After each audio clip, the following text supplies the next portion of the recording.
So a key to staying on top in Siege is innovation. You just gotta keep trying to evolve constantly. Tem que inovar muito, porque senão você acaba sendo um jogador muito manjado, né? Então você tem que procurar sempre essa evolução.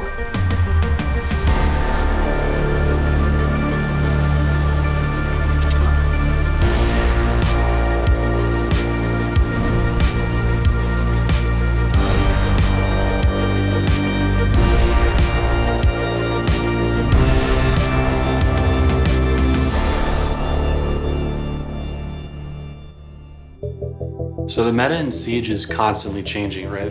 That's probably the best part. There's always new operators implemented. Depending on what they bring to the table, they can definitely shake things up. Ubisoft a voulu mettre en place un renouvellement trimestriel pour que le jeu soit vu et abordé d'une nouvelle façon par les joueurs. C'est une adaptation constante et un renouvellement des strates constant aussi. Chaque saison des nouveaux challenges, que ce soit en termes de compétition, en termes de stratégie, on veut toujours être les meilleurs.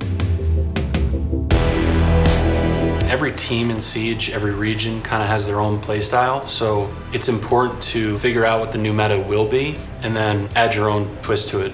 Estou inovando, jogando com os operadores novos e mostrando coisas que pode ser feita até mesmo na Pro League, entendeu? Quanto mais você joga, mais você fica acostumado com coisas novas e não é tão surpreendido assim quando você vai jogar um campeonato. Às vezes você pode até surpreender seus adversários, né? There's basically two types of teams. The trendsetters, right, who kind of figure out what it's going to be and start setting up sites with the new meta. And then there's teams who kind of wait, watch VODs, and then put their own twist on something that's already been discovered. You really do just have to go into each season with a new mindset and not be stubborn, be willing to try to learn from other teams. I really want to see how this Ying plays into this push. 40 seconds to go. With the most recent operation, we saw Ying come in extremely strong, and Ying put in a lot of changes into the meta. He's gonna blind them tremendously. He's gonna go down for the push, go for the play right under the drop patch. She also forced out Oregon as a map, which now Oregon is one of our top 2 most played map. One that really comes to mind for me is like the introduction of Mira, who kind of took every map and recreated how bomb sites were defended. Au début du jeu, on avait tendance à fermer le bomb site, à renforcer les murs. En tant que défenseur, on voyait pas ce qui se passait de l'autre côté. Maintenant, on peut mettre un miroir qui allonge la ligne de vue. Ça va être maîtriser encore une plus grande partie de la map et étendre les défenses.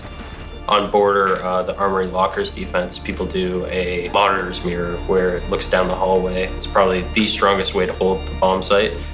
Et ça se trouve, on découvrira encore des nouvelles choses avec ces persos ou avec même les persos des premières saisons dans un an, parce qu'il y aura des nouvelles maps, parce qu'on approchera la map différemment. We all have the skill. We can always grind the hours it takes to stay on top. What it comes down to is the determination to win, being humble in defeat, like always learning. Plus ça va aller, plus il va y avoir de maps, plus il va y avoir de stratégie, plus il va y avoir de bombes sites, et plus ce jeu-là il va nous rendre fous, mais fous dans le bon sens.